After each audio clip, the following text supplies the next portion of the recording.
child. So they take a level of effort when they're brand new and shiny. She's now old enough that she's slightly less effort. Also lost my license for 6 months, which was a bit lame. Wasn't a big fan of that. I wouldn't recommend it. I'll be considering making a video about it. I actually have footage of the incident and the whole day around it, actually. So let me know if you want to see that.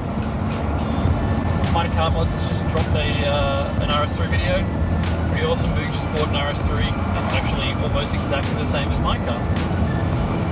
Which is great because the prices of RS3s in Australia have now gone up by like, I don't know, $5,000. An equivalent car to mine is now still, you know, high 70,000s when I only paid, you know, about $100,000 for this car. So talk about holding its value. For a little while there, I was considering selling the RS3 and getting a different car. I looked at the GR Yaris. Looks really awesome. I still want one, but unfortunately it has 2 doors and I have 2 children, so that doesn't really work for me because I need it daily. As of right now, I still have no reason or desire to replace this car. It's awesome. There's just nothing else that compares. The one thing that is awesome about this car, which I touched on in a previous video, is what I called rolling anti-lag or rolling launch control. It may not be either one of those, it may just be some weird artifact, it may be intentional, I have no idea, but it seems to be effective. Basically, if you just, you know, want to take off quickly and you drop down to a low gear, and then roll onto power, it's very quick. Like, let's not be silly. It is an RS3 at the end of the day, so it's not like it's got massive lag, and it really gets moving. But I think it gets moving faster if you do the rolling anti-lag trick, which is basically to just stomp the accelerator as the car is shifting down a gear. For example.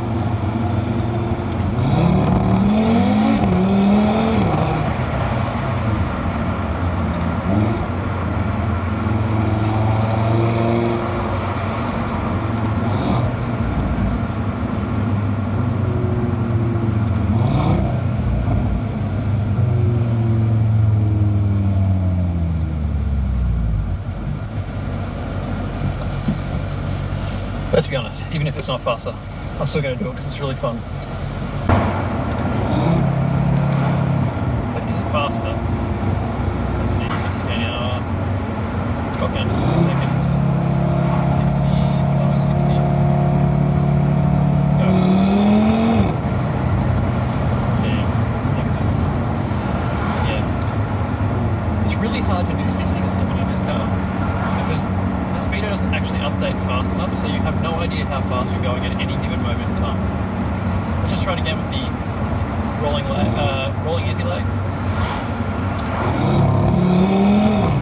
I didn't work that time down.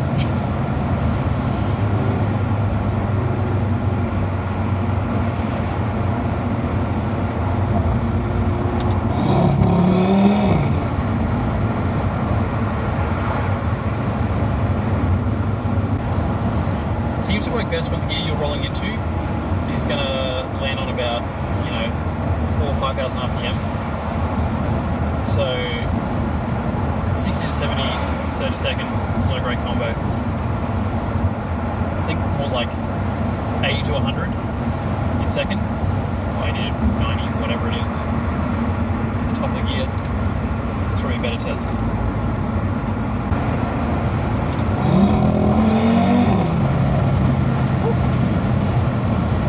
Try rolling it in a second. Oh, I'm going down the hill. That's not fair.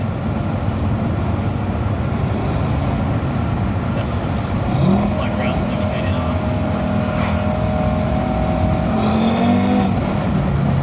Yeah, I don't think it makes a difference, but it is very fun.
you're going to start at and then get on throttle, it's quite slow. But if you're already partially on throttle, it's probably about the same, which, to be fair, if you're holding a steady speed, you're going to be partially on throttle anyway. So, yeah. Maybe it's not useful, but it does make a fun noise. And to be honest, that's the main reason I bought this car. So, the performance aspects of it may be negligible, but it doesn't matter.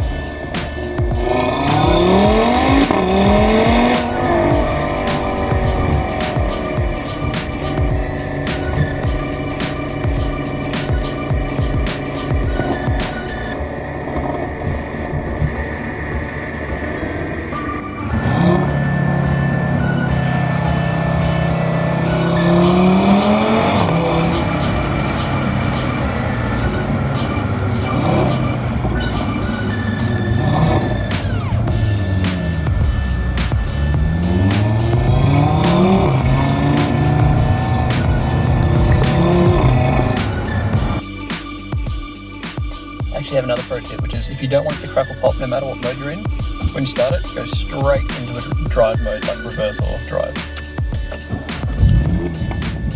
There you go. Almost no crackle pops.